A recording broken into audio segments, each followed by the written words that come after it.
내 아들아, 그러므로 너는 그리스도 예수 안에 있는 은혜 가운데서 강하고 또 내가 많은 증인 앞에서 내게 들은 바를 충성된 사람들에게 부탁하라. 그들이 또 다른 사람들을 가르칠 수 있으리라. 너는 그리스도 예수의 좋은 병사로 나와 함께 고난을 받으라. 병사로 복무하는 자는 자기 생활에 얽매이는 자가 하나도 없나니 이는 병사로 모집한 자를 기쁘게 하려 함이라. 예배 시간 10분 전에는 우리가 도착해서 은혜를 사모하면서 예배로 나가시기를 바랍니다.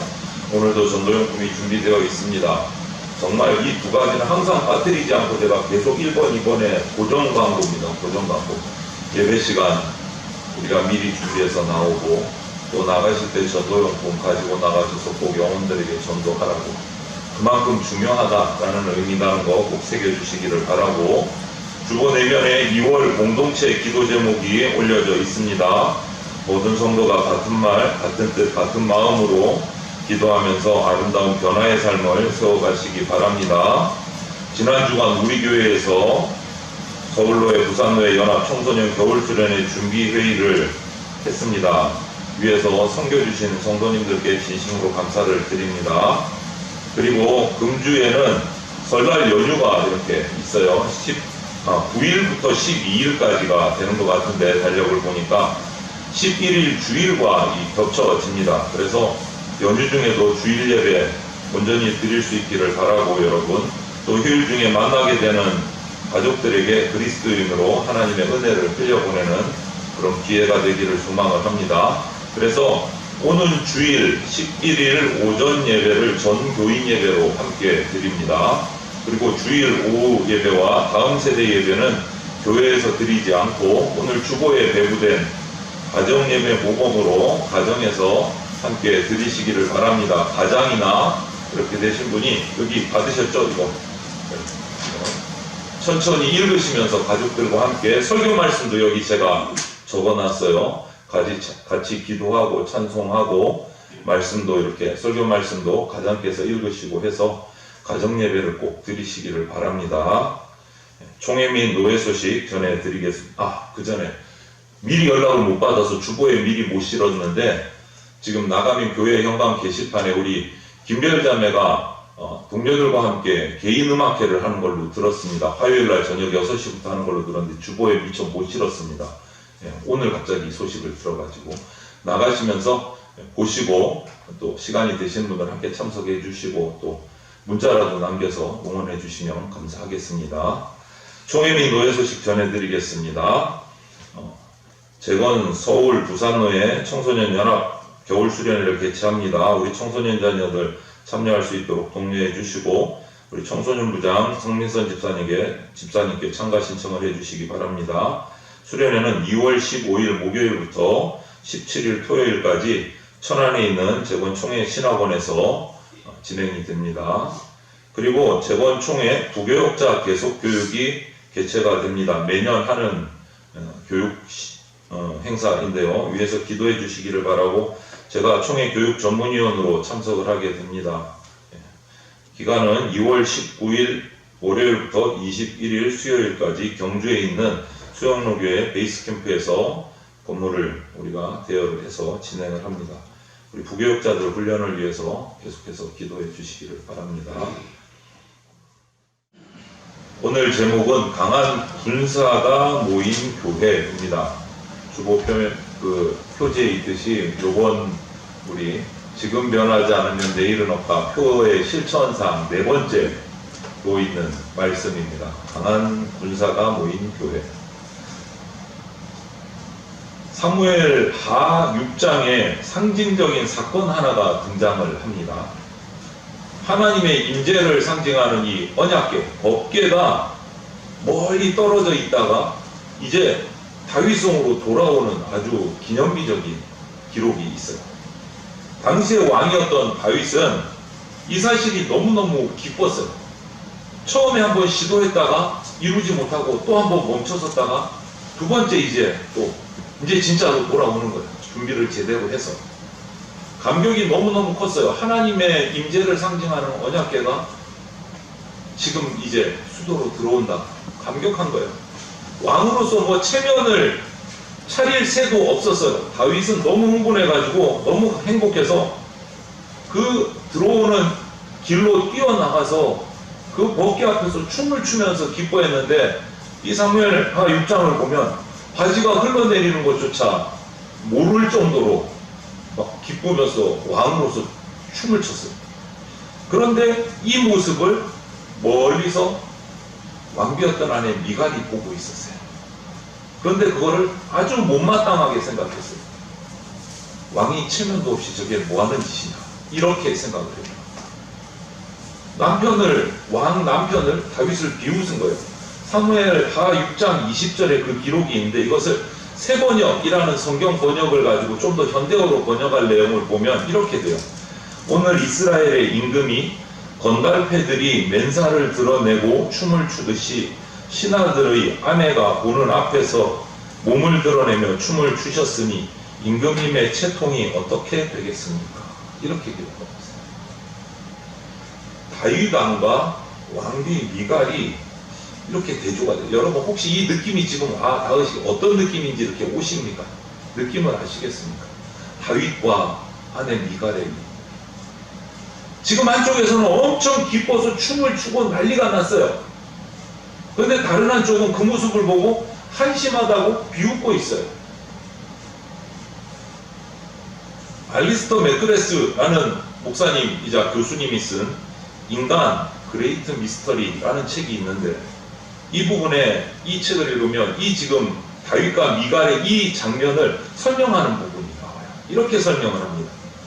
먼저 사무엘하 6장 16절을 보면 여호와의 괴가 다윗성으로 들어올 때에 사울의 딸 미갈이 창으로 내려다 보다가 다윗 왕이 여호와 앞에서 뛰놀며 춤추는 것을 보고 심중에 그를 업신여기니라. 이렇게 돼 있어요. 성경.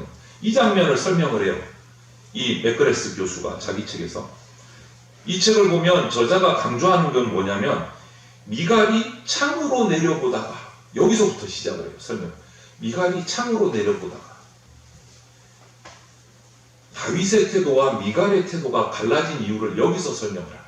창으로 내려보다가 내용은 이렇습니다. 지금 언약궤가 하나님의 언약궤가 들어오고 있는 상황에서 다윗은 언약궤가 들어오고 있는 그 길 현장으로 나가서 길 위에서 언약궤를 맞이하고 있어요.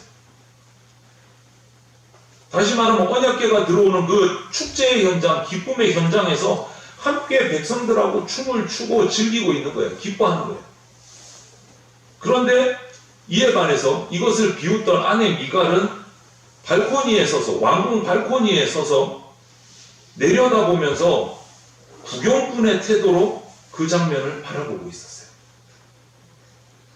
여러분 이 대조를 보십시오. 다윗과 미갈의 여기서 저자가 강조한 것이 뭐냐면 미갈 같은 구경꾼의 삶으로는 절대로 기쁨의 삶을 살 수 없다.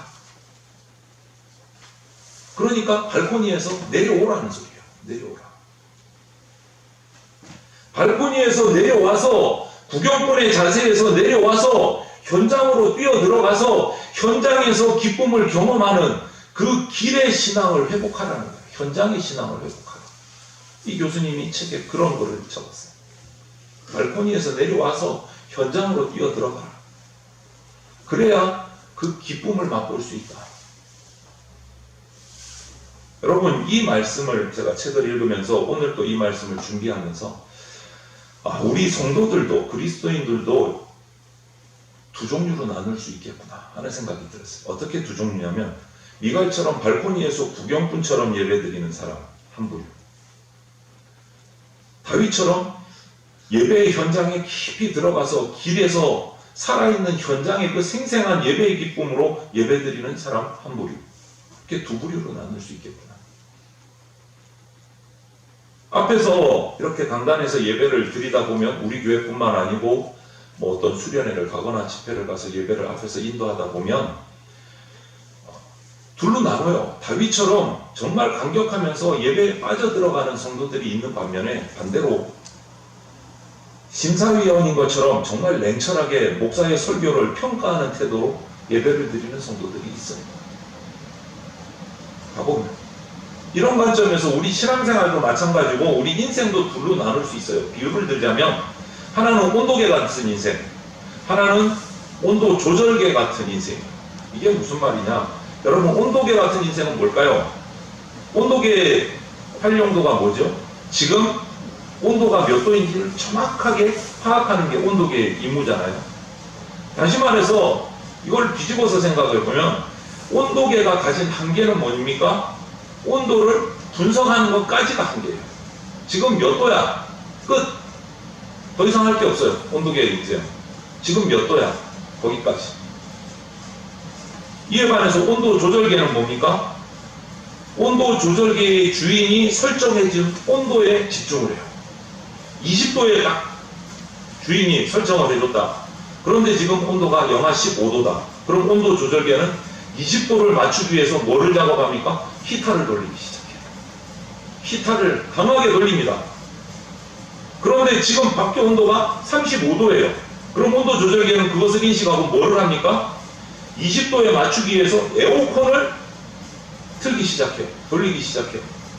그래서 결국은 주인이 나에게 맞춰준 온도 20도를 맞춰내는 거예요. 온도 조절계. 이 차이를 아시겠습니까, 여러분? 온도계와 온도 조절계의 차이를 아시겠어요? 저는 오늘 이 시간에 여러분에게 이런 질문을 한번 드리면서 말씀을 이어가고 싶어요. 여러분 인생이 발코니에 서 있는 미갈 같은 인생이 아닙니까, 혹시? 어떻습니까? 온도계 같은 인생은 아니십니까? 어떻습니까? 여러분, 이제 우리 대전 장로교회 공동체의 체질을 바꿔야 돼요. 신앙의 체질을 우리 성도들, 여러분들 각자의 신앙의 체질을 바꿔야 돼요. 발코니에서 내려와야 돼요. 발코니에서. 그래서 미갈처럼 비판하고 정죄하고 왕의 체면이 그게 뭡니까? 라고 분석만 하는 온도계 같은 인생이 아니라 온도 조절계 같은 인생이 돼야 돼요. 우리의 주인이신 하나님께서 맞춰주신 그 인생의 그 목표를 맞춰가는 삶을 살아야 된다. 그것이 영향력 있는 삶을 사는 비결이에요. 길로, 현장으로 내려오셔야 돼요. 발코니에 있으면 안 돼요. 온도계로만 멈춰서 분석만 하고 판단만 하고 있으면 안 된다. 현장으로 뛰어들으셔야 돼요. 추우면 히터를 돌리고 더우면 에어컨을 돌리고 하나님이 내게 주신 그 목표를 맞추기 위해서 현장으로 뛰어드셔야 돼요. 아유, 우리 교회는 더워서 안 돼. 우리 교회는 추워서 안 돼. 온도계처럼 판단만 하고 있으면 안 된다는 거예요.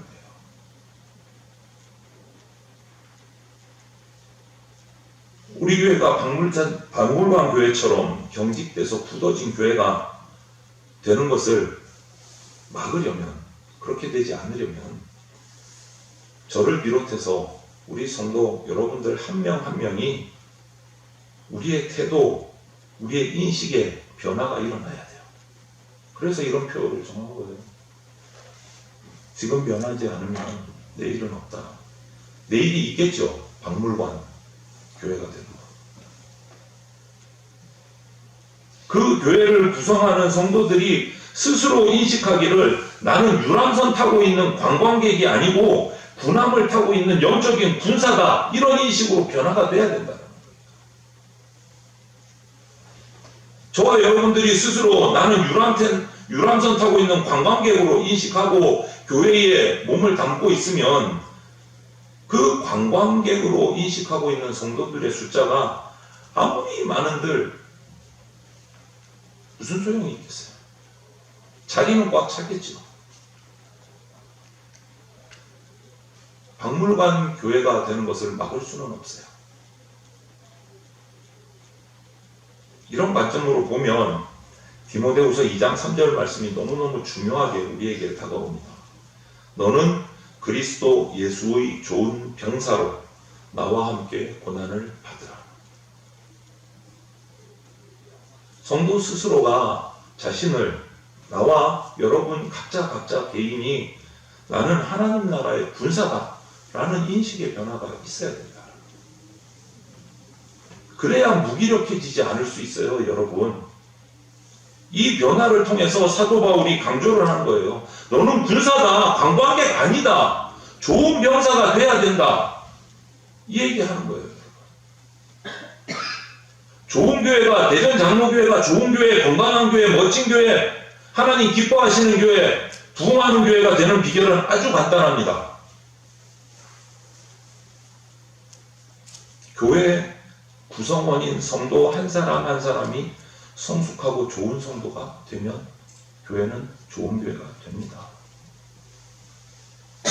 적은 수가 모인 교회라고 할지라도 군사훈련을 받은 무장한 군사 같은 정예 병사와 같은 소수의 성도들이 모인 교회는요, 건강한 교회예요. 힘 있는 교회예요. 하나님께서 기뻐하시는 교회가 될 수 있습니다. 우리 눈으로 보는 숫자가 첫 번째가 아니에요. 숫자는 문제가 아니에요. 지금 우리 20여 명 모입니다. 주일 예배 기준으로. 우리 성도들 20여 명이 훈련받고 관광객이 아닌 영적인 군사로 거듭나면 우리 교회는요, 큰 힘을 발휘할 수 있습니다. 큰 힘을 발휘할 수 있습니다. 한국 교회 안에 여러분들이 아는 TV나 이렇게 뭐 라디오에만 나오는 어마어마하게 큰 교회, 어마어마하게 큰 교회 우리 눈앞에도 있잖아요. 이 옆에. 그런 교회가 큰 교회가 아니에요. 소리 없이 엄청난 교회 역할을 감당하는 일명 우리 인간의 눈으로 볼 때 작은 교회들이 많습니다. 한국 교회 안에. 깜짝 놀라요. 그런 교회들 들여다보면 그들이 섬기는 일들과 사역과 예배하는 모습을 보면 입이 딱 벌어질 정도예요. 그런 교회가 강한 교회예요. 여러분, 그런 교회. 앞서 4주 동안 지난주까지 새해를 시작하면서 우리 교회가 박물관 교회가 되지 않기 위해서, 그것을 막기 위해서 우리가 어떻게 해야 될까, 여러 가지 대안들을 4주 동안 설명을 드렸습니다. 실천사항을 제목으로 삼아서. 그런데 제가 지난주까지 드린 그 좋은 대안들을 아무리 그 좋은 대안이라고 해도 그것을 받는 저와 여러분이 관광객 성도라면, 온도계라면, 발코니에서 내려다보고 있는 미갈과 같은 성도라면 아무 소용이 없습니다. 아무 소용이 없습니다. 아무리 좋은 대안을, 계획을, 뭐를 내놔도 아무 소용이 없어요. 그렇기 때문에 오늘 이 강한 군사가 모인 교회가 되어야 된다는 이 대안이 무엇보다도 중요할 수 있습니다. 영적으로 강한 군사가 될 때 앞에 드린, 지난주까지 드린 모든 대안들이 효과가 나타날 수 있어요. 그렇기 때문에 우리는 너는 그리스도 예수의 좋은 병사로 나와 함께 고난을 받으라. 후배 목사인 디모데를 향해서 사도 바울이 강한 권면으로 이 말씀을 했는데 여기에 귀를 기울여야 됩니다. 교회는 유람선 타고 관광객 모으는 것이 아닙니다. 그게 교회 아니에요. 강한 군사로 서기 위해서 영적인 훈련을 하는 곳이 교회예요. 교회는 훈련소입니다. 관광지가 아니에요. 교회에 대한 인식을 바꿔야 돼요. 그래서 교회가 건강해져요. 어떤 분들은 이렇게 착각해요. 내가 한 주간 힘들었으니까 교회 가서 위로받고 우쭈쭈 하고 와야지. 맞을까요? 틀릴까요? 그런데 교회 가는데 아무도 위로를 안 해줘. 삐져서 나 다음 주부터 다른 큰 교회 갈래. 이런 경우들이 있어요. 교회에 대한 인식을 바꿔야 돼요. 위로하는 건 맞습니다. 서로 격려하는 건 맞습니다. 무엇을 통해서? 말씀을 통해서, 예배를 통해서, 훈련을 통해서. 인간적인 위로를 하는 곳이 교회 아닙니다. 하나님의 은혜와 하나님의 영적인 훈련을 통해서 위로받고 격려받는 곳이 교회예요. 그래야 나가서 또다시 시험 들지 않으니까. 교회에 대한 인식을 바꿔야 돼요. 에베소서 6장 11절에 이런 말씀이 있습니다. 마귀의 관계를 능히 대적하기 위하여 하나님의 전신갑주를 입으라. 여러분, 비장함이 느껴지지 않습니까? 이 말씀에서. 사탄을 이겨내기 위해서 하나님의 전신갑주를 입어라. 비장한 거예요. 우리가 관광객이 아니라 영적인 군사라면 하나님의 능력으로 무장돼야 돼요. 그리고 더욱 견고한 하나님의 전신갑주를 입기 위해서 영적인 훈련을 매진해야 돼요. 더 강한 군사들이 모인 교회, 더 강해지는 군사들이 모인 교회가 우리 대전장로교회가 돼야 돼요. 여러분, 많은 군병들이 있지만 특수전을 하는 특수 군사는요, 원래 숫자가 작아요. 그런데 이들이 일당백을 합니다. 숫자는 작지만 군대에서. 왜? 특수훈련을 받았거든요. 전신갑주를 입었거든요. 그게 교회예요. 강한 군사가 모인 교회. 언젠가 신앙서정은 아니지만 이런 거를 읽어본 적이 있어요. 야성을 잃은 호랑이가 되지 마라. 야성을 잃은 호랑이가 되지 마라. 여러분, 야성 잃은 호랑이를 보신 적 있어요? 어디서 볼 수 있을까요? 동물원에 가면 널렸어요. 호랑이, 사자, 맹수들. 그런데 그들이 야성이 있습니까? 아니요, 야성을 잃어버렸어요. 그냥 갇혀서 무기력하게 있는 호랑이를 우리는 볼 수 있어요. 저와 여러분의 모습이 어떤지 한번 돌아보십시오. 예수님을 믿는 사람이다. 나는 기독교인이야. 십자가 은혜로 변화받았어. 나는 더 이상 세상 사람들하고 같지 않아. 구별된 사람이야. 이제 하나님의 자녀야. 이렇게 고백하잖아요. 끄떡끄떡하잖아요. 그런데 사실은 실제로는 우리에 갇혀서 조련사가 주는 그 죽은 고깃덩어리 하나 받아 먹으려고 무기력하게 야성을 내려놓고 조련사 눈치만 보는 그런 야성 잃은 호랑이는 아닌가 한번 생각해 보셔야 돼요. 우리는 영적 야성을 회복해야 됩니다. 하나님이 주신 꿈, 하나님이 허락하신 성도로서의 삶의 목표, 이것을 향해서 거침없이 달려갈 수 있는 그런 그리스도인의 야성이 우리 가운데 회복돼야 돼요. 이런 야성을 성경에서 제일 잘 그려놓은 것이 사무엘상 17장이라고 저는 생각을 합니다. 여기에 우리가 잘 아는 골리앗, 블레셋의 엄청난 거인 장수가 등장을 해요. 골리앗이 이스라엘과 싸우면서 길길이 날뛰니다. 나하고 맞짱 떠서 이길 사람 나와봐. 다 싸울 필요도 없고 1대1로 싸워서 끝내자. 하나님의 군대를 조롱하고 모욕합니다. 사울왕도 이스라엘의 군사들도 모두 두려워서 나가지도 못하고 벌벌 떨고 있어요. 그때 아직 어린 청소년인 다윗이 등장을 합니다. 아버지 심부름 받아가지고 전쟁에 나가 있는 형들에게 음식물을 좀 전해주려고 전쟁터로 나온 거예요. 심부름 하려고. 그랬다가 골리앗의 그 모습을 본 거예요.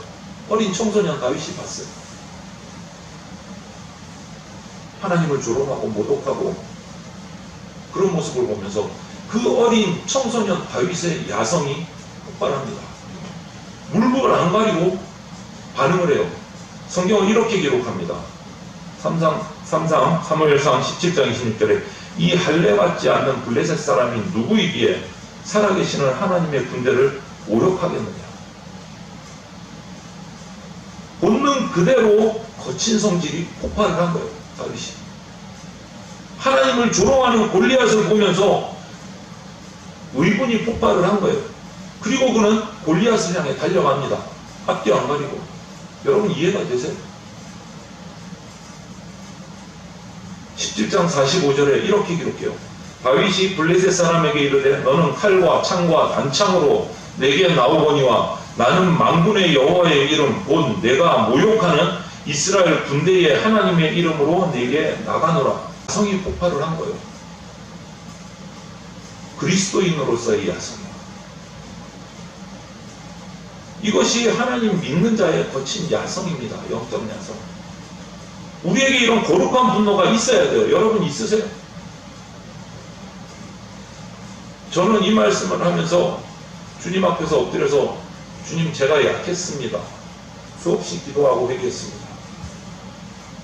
당장 우리 가까이는 그 코로나로 정부가 예배를 핍박하고 교회를 핍박할 때 야성을 발휘하지 못했습니다. 고개 숙였습니다. 예배 접었습니다. 거기에 반항하지 못했습니다.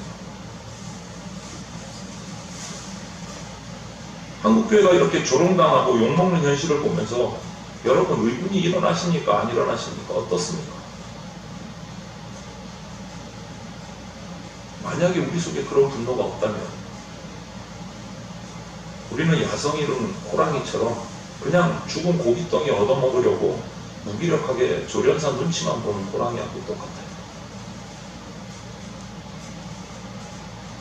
많은 사람들이 다윗과 골리앗의 이 싸움 이야기를 보면 다윗이 와 꼬맹이가 거인을 이겼더라 여기에 승리에만 초점을 맞춰요.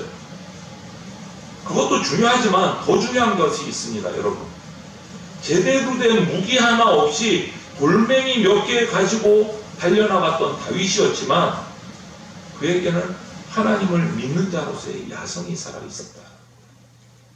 그게 핵심이에요. 믿는 자의 야성이 살아있었다.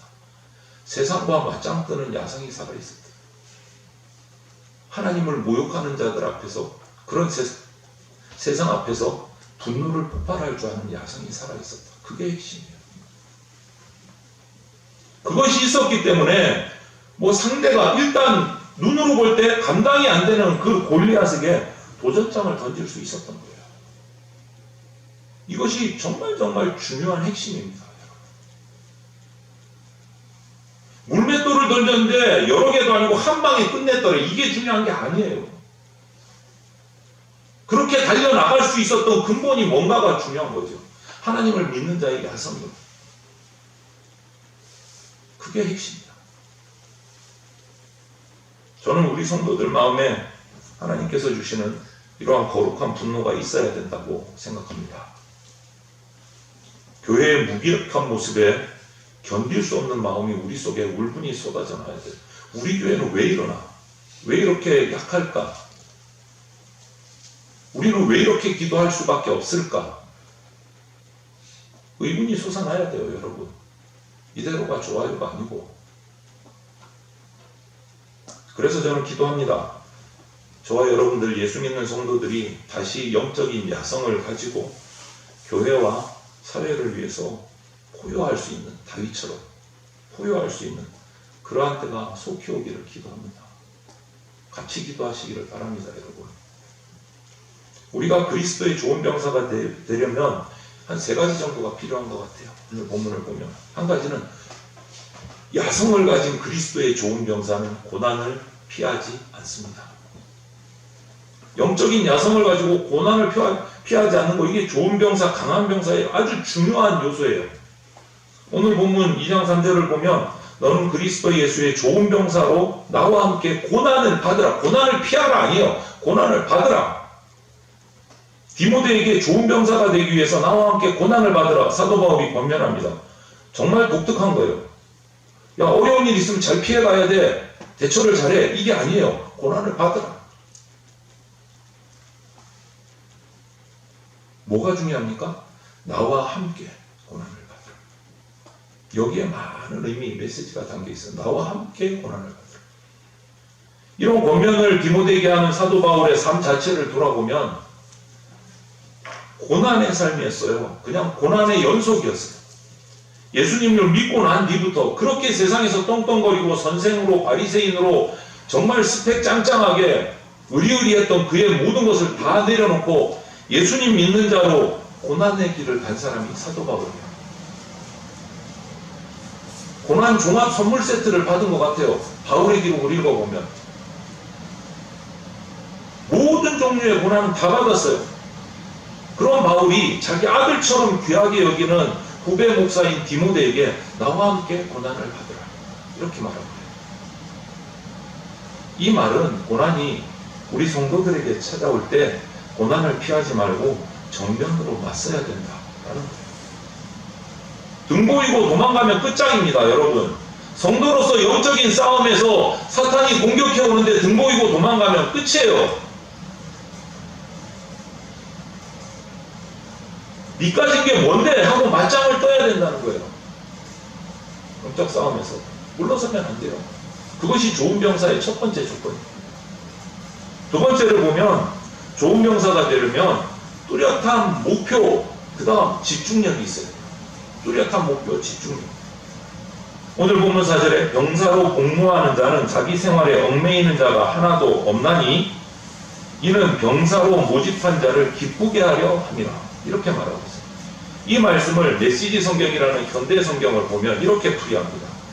복무 중인 군인은 시장에서 사고 파는 일에 마음을 빼앗기지 않습니다.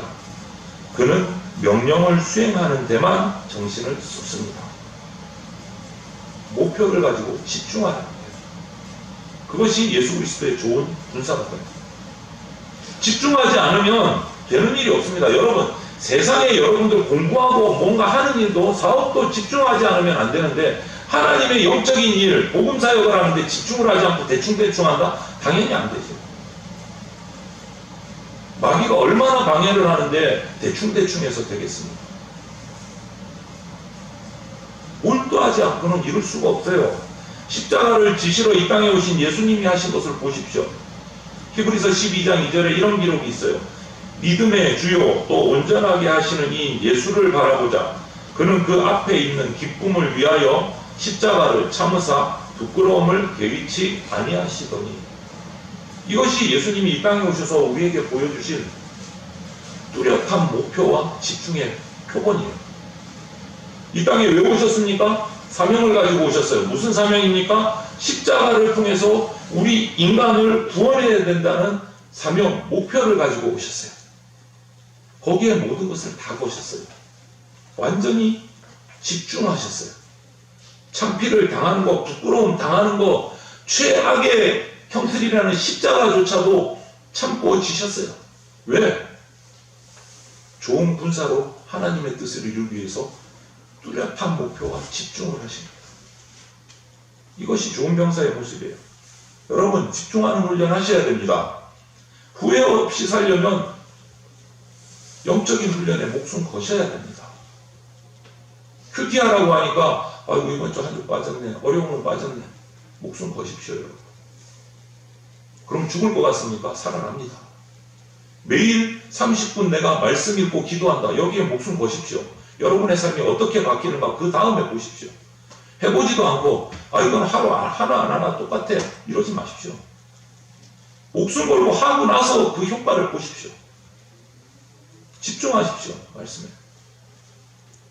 잠을 줄이고 말씀을 보십시오. 그게 강한 군사입니다. 온전히 집중하고 몰두해야 좋은 병사가 될 수 있습니다. 또 한 가지 마지막으로 좋은 군사의 조건은 군사에게 주어지는 그 힘이 어디서 오는가를 알아야 돼요. 힘의 근원이 어디서 오는가. 그리스도의 좋은 병사가 가지고 있는 힘의 근원이 어디서 오는가. 이게 가장 중요하죠. 디모데후서 2장 2절을 보면 내 아들아 그러므로 너는 그리스도 예수 안에 있는 은혜 가운데 강하고 이렇게 표현을 했어요. 여기서 강하고라는 이 원어 헬라어를 보면 좀 어려운 말로 수동태 명령어 뭐 이런 설명이 되는데 이것을 우리나라 말로 풀이하자면 강하여 지고예요. 강하여 지고. 그럼 말을 바꾸면 이렇게 됩니다. 너는 그리스도 예수 안에 있는 은혜 가운데서 강하여 지고.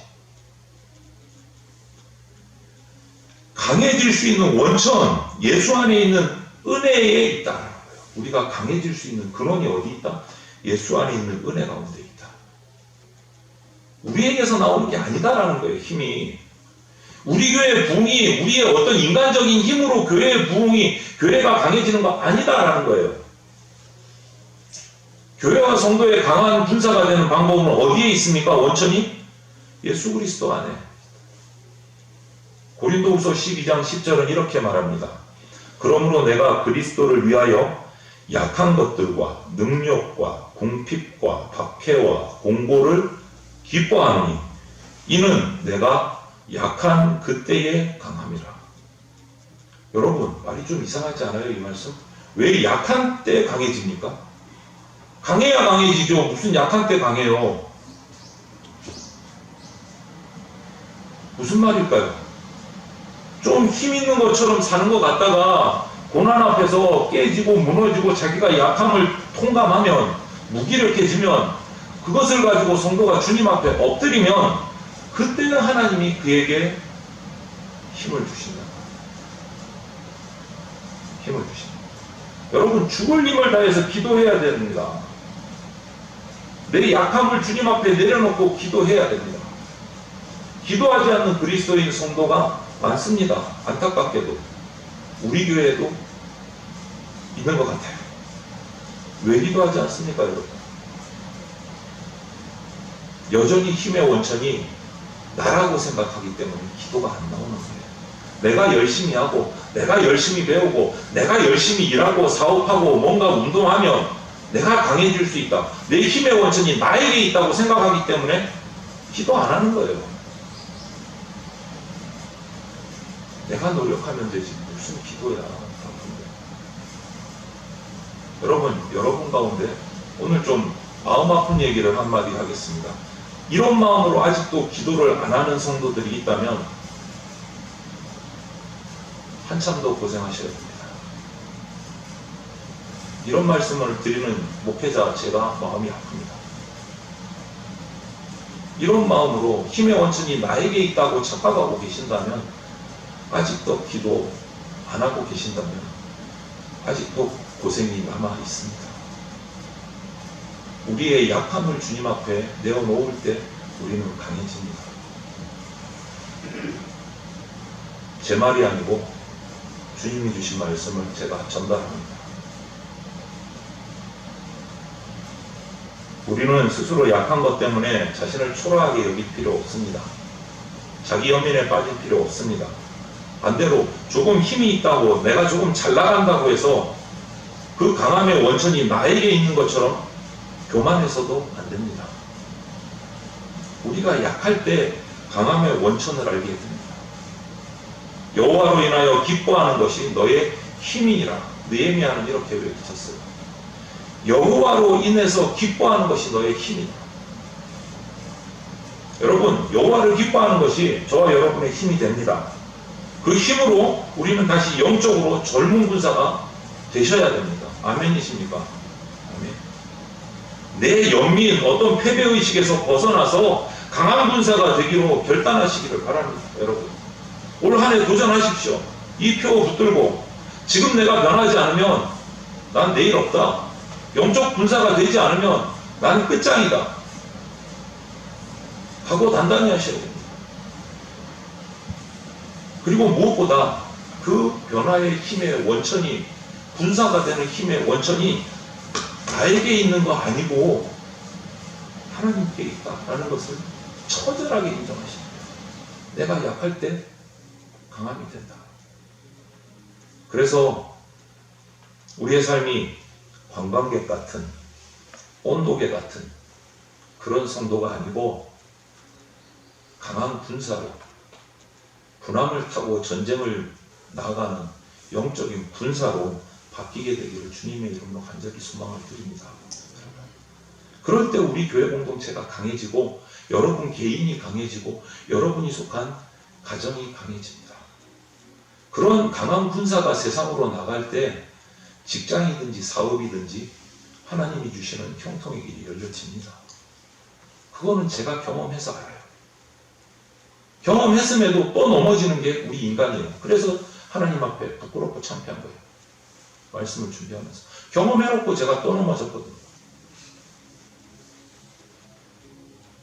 여러분, 우리가 사랑하는 우리 대전 장로교회가 시간이 흘러도 현상 유지적인 교회나 박물관 교회로 전락하지 않고 강한 영향력 있는 교회가 되려면, 사명 중심의 교회가 되려면 저를 비롯해서 여러분 한 사람 한 사람 각 개인이 강한 영적인 군사가 되셔야 됩니다. 숫자는 중요하지 않습니다. 우리 20여 명이 훈련받고 강한 군사가 되면 우리 교회는 뒤집어집니다. 그것은 하나님이 주신 약속입니다. 약속입니다. 그 일에 저와 여러분이 헌신하고 결단해서 강한 군사로 세워지고 쓰임받는 그러한 여러분들, 우리 대전 장로교회 되기를 주님의 이름으로 축원을 드립니다. 아멘. 함께 기도드리겠습니다. 사랑이 많으신 하나님 아버지, 감사합니다. 세상은 어두워져 가고 우리를 넘어뜨리려는 사탄의 계략들은 날로 날로 강해져 갑니다. 이 어려운 영적인 전쟁터에서 우리가 살아남고 승리하기 위해서는 우리가 훈련받고 강한 군사가 되는 길밖에 없음을 오늘 우리가 말씀에서 보았습니다.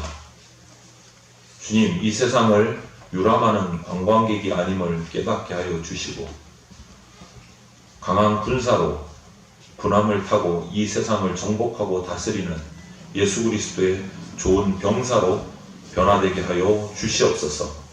결단하게 해 주십시오. 우리의 삶이 훈련받고 주님 앞에 강한 군사로 쓰임받는 삶이 되게 하여 주시옵소서. 감사드리며 예수 그리스도 이름으로 기도드립니다. 아멘. 주 예수 그리스도의 피 묻은 십자가 은혜와 독생자를 보내주신 하나님 아버지의 그 크신 사랑과 지금 이 순간에도 역사하고 계시는 성령님의 보호 인도하심이 그리스도인의 야성을 회복해서 고난을 피하지 않고 뚜렷한 목표와 집중력을 훈련하면서 우리의 힘의 원천이신 하나님만 의지하고 전진하는 강한 군사로 쓰임받기를 사모하며 결단하는 대전 장로교회 성도들과 모든 주의 백성들 머리 위에 영원토록 함께 있을지어다. 아멘.